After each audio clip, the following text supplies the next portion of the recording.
Puji syukur kehadirat Allah Subhanahu wa taala yang mana di kesempatan malam hari ini kita bisa hadir di acara Sarasehan Meraju Kebersamaan Membangun Blitar Masa Depan. Izinkan malam hari ini saya akan bacakan susunan acara di acara Sarasehan Meraju Kebersamaan Membangun Blitar Masa Depan. Bapak, Ibu dan juga seluruh undangan yang berbahagia, acara yang pertama yaitu pembukaan dan mari kita buka dengan bacaan basmalah. Semoga untuk acara malam hari ini dapat berjalan lancar sesuai harapan kita bersama. Bismillah.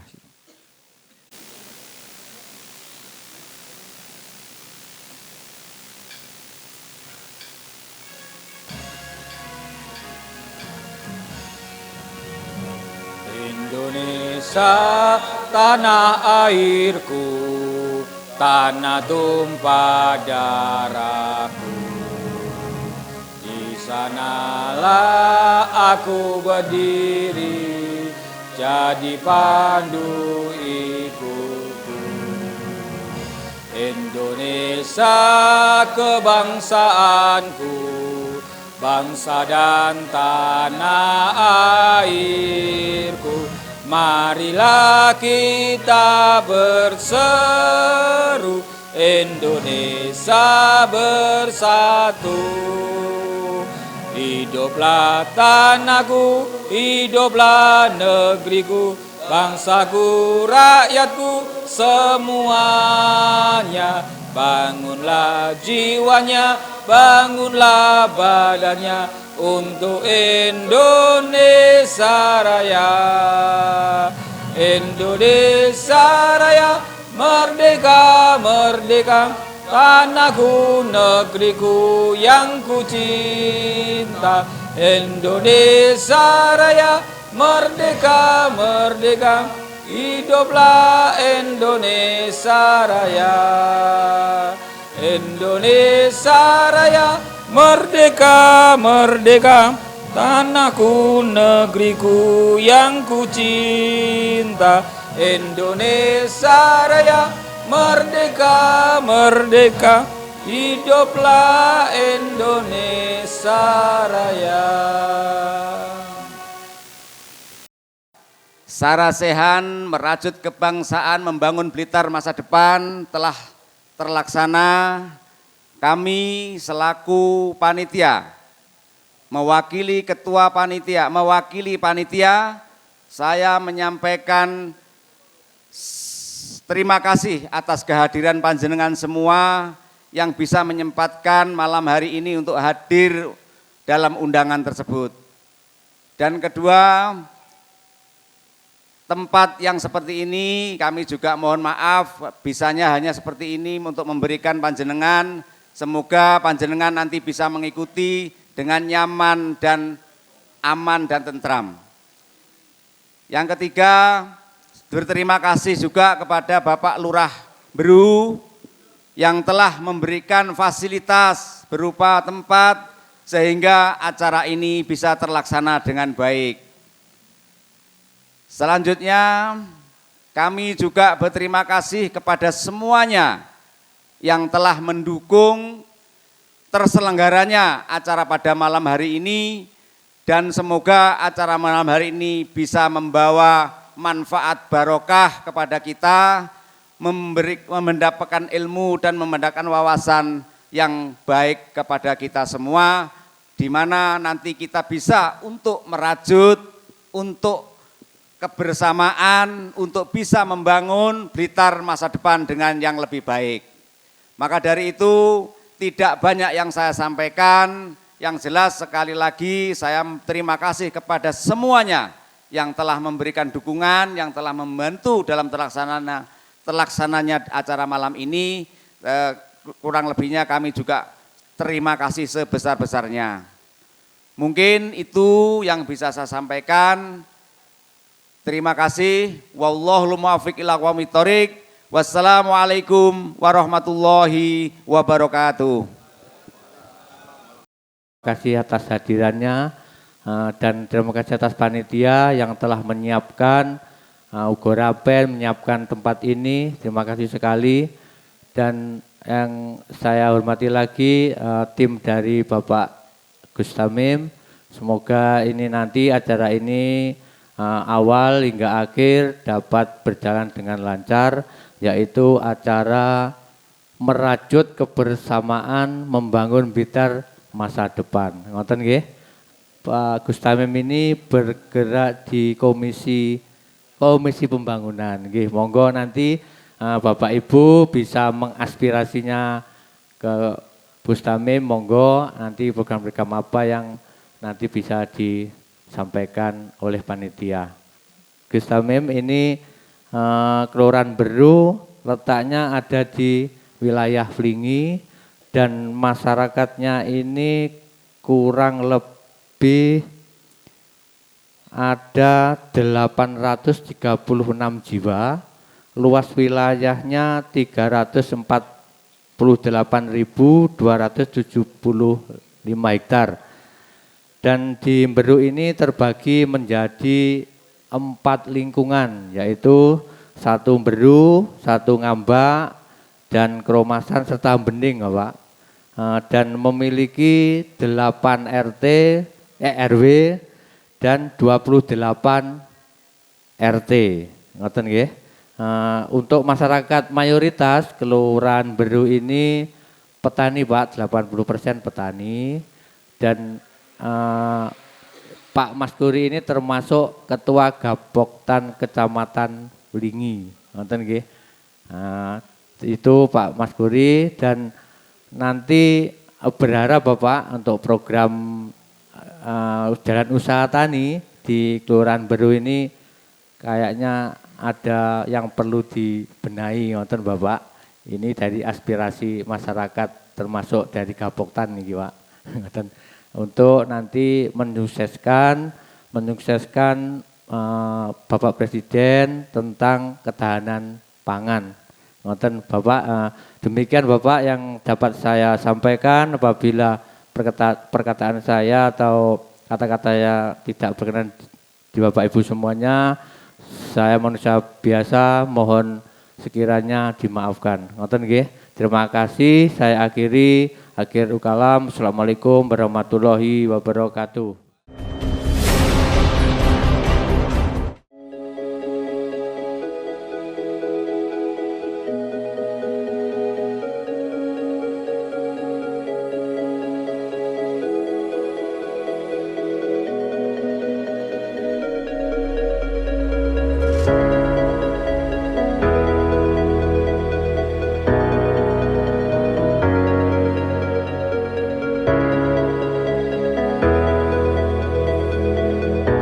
Sekalian, tadi saya di kantor kelurahan ketemu dengan beliau sampai nggak ganti kelambi, mergo hari ini harus terdaftar di notaris kaitan dengan Koperasi Merah Putih. Pertanyaan masyarakat, wah iki bakal yang akan mengantar Indonesia Emas tahun 2045. Sebelah ujung, sanuke kuwi ora jelas. Di samping saya Mas Wiyadi bertanya, Gus, kabare danane 5 miliar ya? Kuwi tenan apa ora? Ngoten nggih. Melalui sarasian ini boleh kemudian berkilas terkait dengan itu semua. Tadi begitu saya turun dari mobil ada yang bertanya, Pak Tamim, Gubernur Jawa Timur kok gak koyo Pak Deddy Mulyadi? Mestine ya niru kono to, jenenge denda kendaraan bermotor, pajak kendaraan bermotor dibebas.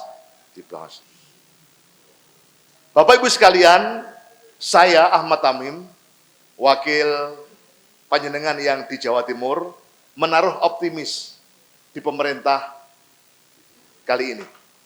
Pemerintah Presiden Prabowo, karena beliau berani memasukkan 2 kata di perencanaan jangka panjangnya. 2 kata itu adalah maju dan berkelanjutan. Mergo niku sabda tomone Pendeta Ratu, Pak Lurah, sehingga seluruh dokumen perencanaan teng provinsi, teng kabupaten kota, sampai teng desa, teng kelurahan harus mencantumkan 2 kata maju dan Leres Pak Lurah nggih. Harus. Lek nih kata-kata niku pun dicatat dados dokumen perencanaan Indonesia. Kira-kira kula kali panjenengan sebagai rakyat niku optimis napa pesimis? Alhamdulillah. Pun. Nek sek niki optimis itu adalah kata-kata. Kira-kira kata bendane apa ya? Sehingga nyata-nyata bahwa nanti di 2045, yang hari ini adalah 2025, berarti 20 tahun yang akan datang, Indonesia sudah Indonesia emas. Nah Indonesia emas ini mesti mboten enten Indonesia perak. Mesti mboten enten Indonesia perunggu. Nggih napa nggih? Berarti tahun 2045 wis gak enek wong melarat. Understand? Nah, untuk menciptakan bahwa Indonesia 2045 adalah Indonesia emas, maka kemudian seluruh pemimpin di negeri ini harus membuat yang namanya visi dan misi. Alhamdulillah Presiden sudah menjalankan tugas, Ibu Gubernur, Ibu Khofifah juga sudah menyusun visi dan misinya. Saya juga yakin Mas Begi dan Pak Haji Rianto juga akan melakukan hal yang sama. Yang tentu kalau Bupati, kalau Gubernur adalah 5 tahunan. Jadi nek 20 tahun berarti Pak Haji Rianto baru menyelesaikan dari 2025 ke 2030. Apa sing dilakoni disusun dalam namanya rencana pembangunan jangka menengah daerah. 5 tahun ongko kemiskinannya kudu menurun sampai sakmene. Pendapatan per kapita harus selesai sampai sakmene. Kula teng Kendalrejo teng Pasirjo, Pak Tamim mriki niki dalane sesuai banget. Mergo riyen mriki niki area lahar. Sehingga desa niku digawe kotak-kotak ngoten. Sedaya rakyat niku nyuwun kabeh di aspal. Sakniki alhamdulillah pun aspal kabeh. Tapi mergo riyen niku mbangune diratak-ratakno. Akhire sakniki bolong kabeh, terus kula mboten kiat bangun. Pripun niki solusine? Ini adalah berbagai masalah yang kemudian harus tuntas. Artinya apa yang menjadi kebijakan pemimpin, baik di level pusat, provinsi maupun kabupaten kota sampai desa kelurahan, tidak salah kalau kemudian rakyat ini kemudian tahu. Mergo napa entene presiden, entene gubernur, entene pemimpin damel hajatan sing naminipun pemilu. Kula badhe tanglet pemilu niku hajate sinten? Kok ragu-ragu toh? Rakyat, pemilu hajate sinten? Pemilu hajate sinten? Tegas ngoten lho. Berarti dibiayain damel artone sinten? Rakyat. Sehingga nek mungkin ndadekno bupati, ndadekno gubernur, ndadekno presiden, ndadekno pemimpin, pemimpinnya sinten? Rakyat. Lah kadang-kadang kula panjenengan mboten patos empati. Akhirnya napa yang terjadi hari ini? Pangapunten Pak Lurah, kula diskusi kalian Pak Lurah, kalian Pak Kepala Desa. Lah pripun lho Gus? Sakniki niki entene modale namung DD kali ADD. Paling-paling pendapatan lain-lain yang sah. Niku nek tengene talen rada akeh, mergo bengkok-bengkok niku di sewakno sak pitunggalane. Tapi nggih namung niku mawon lho Gus. Kadang-kadang pejabatnya, pemimpinnya melupakan bahwa daulat di tangan rakyat. Yang memiliki dan mempunyai adalah rakyat. Yang kuasa adalah pun bensin mumpun, lek kula pun dadi bupati, jenengan tagih. Kula sambang teng desa jenengan terus maten-maten jenengan cedeki Pak Tamim niki montone rakyat iki. Loh, niki kedah dipun mulai. Sekarang ini hampir lupa bahwa daulat di tangan rakyat. Pareng wong kadene jenengan mboten usah dipilih jenengan pek mohon angsa. Tetapi semuanya itu ada aturannya. Angsal. Allahumma sholli ala Muhammad. Pun lumayan rada iso guyu nggih. Wau kula ningali wedal artis nyanyi kok antara guyu ambek seneng ora patek dibedakno. Aku anggitmu ya iso nyanyi lho. Apa rumah samu terus lepak DPR gak iso nyanyi ngono. Tapi lagune dudu lagu sing bangsa bojo loro. Bu, kula niku priyantun sing takwa. Takut istri tua. Nah, nggih. Karepe ngoten nggih, tapi keranten nggih. Ya Allah, ibu niku Pak nggih. Mas, bener ya? Tiyang niku sak pinter-pinter. Kula niku kedap malih pun doktor, Pak Lurah. Kedap malih kula disertasi kula mantun kula pun doktor. Niku nek mantun ngoten ketemu ibu lari-lari, ya Allah iso mendo ndadak. Ya Allah, takon dijawab siji malah takoni loro. Dijawab loro takoni 5. Ditinggal turu niku lho, malah bengok-bengok. Ya Allah, jenenge ibu. Tapi lek jenengan mboten ketahui sing nggih. Mboten. Koperasi itu mindsetnya adalah dari, oleh, untuk. Itu koperasi. Selagi yang namanya yang menjalankan koperasi, berpikirnya adalah bukan dari rakyat, oleh rakyat, untuk rakyat, dari anggota, oleh anggota, untuk koperasi itu mesti akan wassalamualaikum. Di Blitar mawon tidak kurang dari sekitar hampir niki 18 miliar uang berputar. Dan itu adalah uangnya anggota. Sesekali mungkin kita bermitra dengan perbankan. Sesekali. Niku mohon paling nek arep bodo. Mergo pembiayaan kemudian luar biasa banter. Nek arep bodo ngoten niku lho nggih. Mergo mudik sak pitunggalanipun wangsul. Jadi ngoten, tugas jenengan adalah yang penting menyampaikan kepada rakyat, pada warga, negara berkepentingan dengan koperasi. Lah ceritane wedal niku Pak Prabowo niku sumerap usaha-usaha yang dilakukan oleh mitra koperasi yang kebetulan saya di dalamnya. Waktu niku adalah mikirnya adalah ketika ada toko sentral di salah satu desa, maka kelontong-kelontong kecil itu menjadi hamdalahnya. Coro basmalah enek hamdalah, sehingga memutus mata rantai yang namanya market bisnis yang terlalu panjang ini. Nah, sehingga yang namanya kelurahan desa, ini segera menghitung kemampuan-kemampuan dayanya, disampaikan ada namanya dapur. Dapur makan bergizi gratis. Itu harapannya adalah, nek Pak Lurah ini kalih wargane cerdas, piro jumlah sawah teng Beru niki, manten ngoten dikontrak. Sehingga Pak Tani niku nandur gabah, nandur pari, dodol sego. Wah, luar biasa lompatannya nih. Saya niki pun suweneng petani kita dengan 6.500. Nggih napa nggih? Regine harga panen niku lho. Landani oleh manten ngoten nandur pari, dodol sego, nandur sawi, dodol pecel. Waduh, luar biasa nih. Itu harapannya itu. Sehingga kemandirian ini menjadi hal yang ini.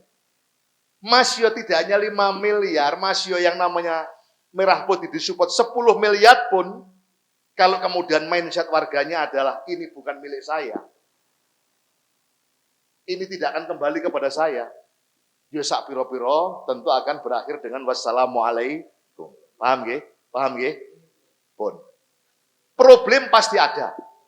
Makan bergizi gratis niku namung 12.000 regine. Niku nek tenggen kula ten Gondang alhamdulillah. Mergo lari-lari niku sing mondok niku.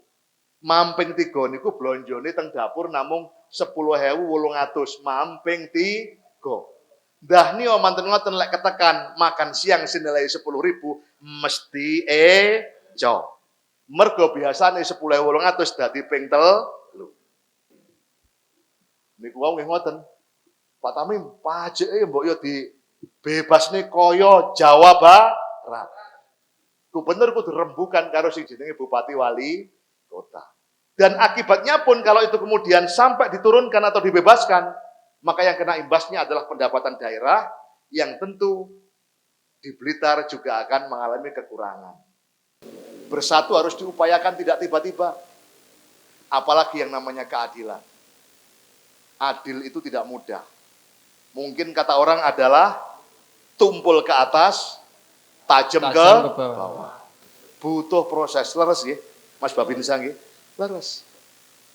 Suatu ketika ada orang ditahan. Disampaikan kepada saya di foto Pak Tamim, ini dari Kebuklakah, dari Malang. Orang ini adalah kerjaannya mencari kayu di hutan. Dinggo apa? Damel mangan. Nyolong kayu ning alas salah apa salah? Jawaban. Salah. Salah.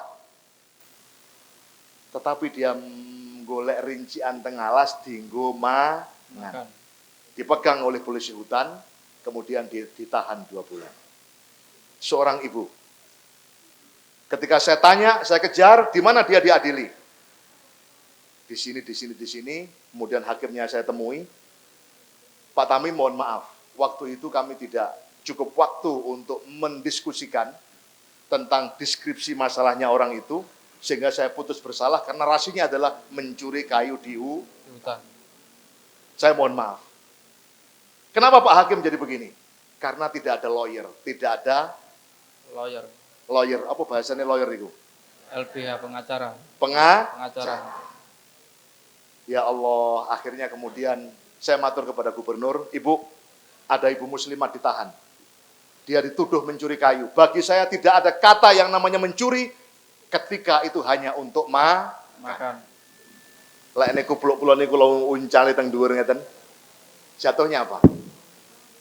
Jatuhnya uang apa kupluk?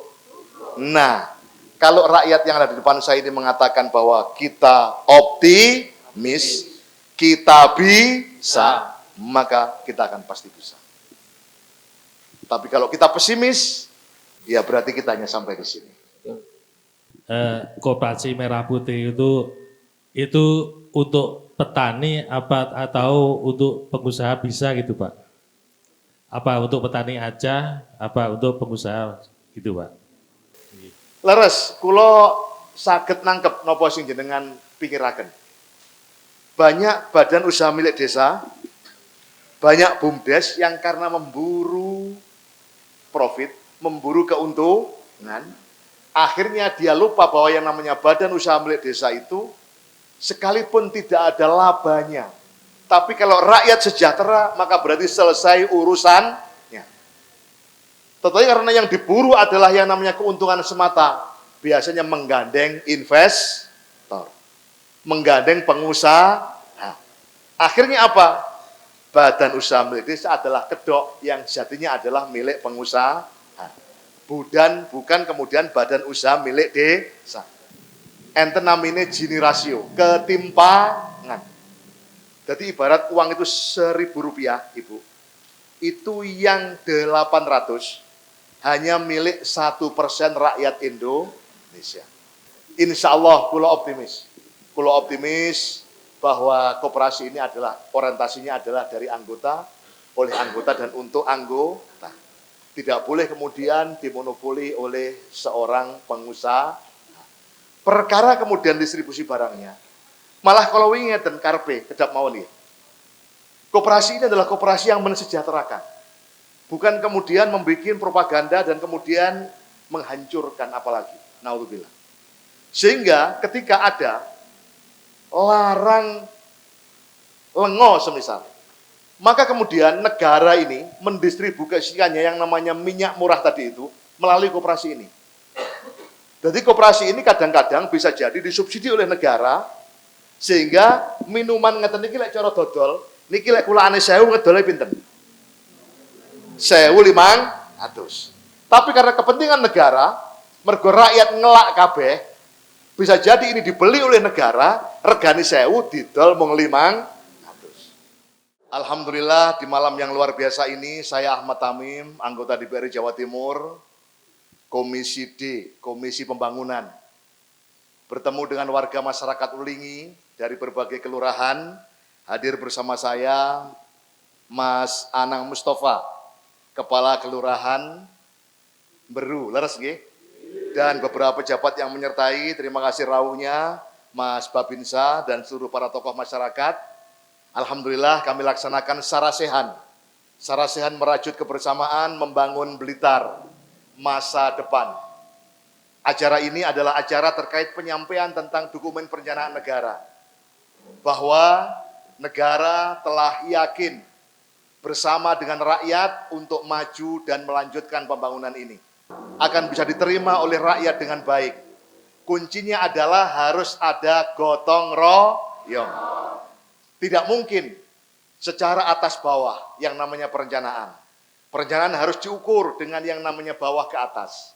teknokratik boleh, tapi rakyat harus terlibat secara utuh. Karena daulat di tangan rakyat. Jangan sampai pembangunan ke depan dibangun tidak untuk dimanfaatkan. Mudah-mudahan Koperasi Merah Putih, upaya yang terkait dengan swasembada pangan, ketahanan pangan, dan sekalipun ini adalah kelurahan, disampaikan oleh Pak Lurah bahwa mayoritas rakyat Kelurahan Wlingi dan sekitarnya adalah petani. Mudah-mudahan bersama dengan Presiden Prabowo Subianto, Ibu Khofifah Indar Parawangsa, Pak Bupati Haji Rianto, Blitar khususnya Wlingi menatap masa depannya sehingga 2045 kita akan sampai pada gerbang kemakmuran, kesejahteraan dan keadilan yang disebut dengan Indonesia Emas. Amin Allahumma amin.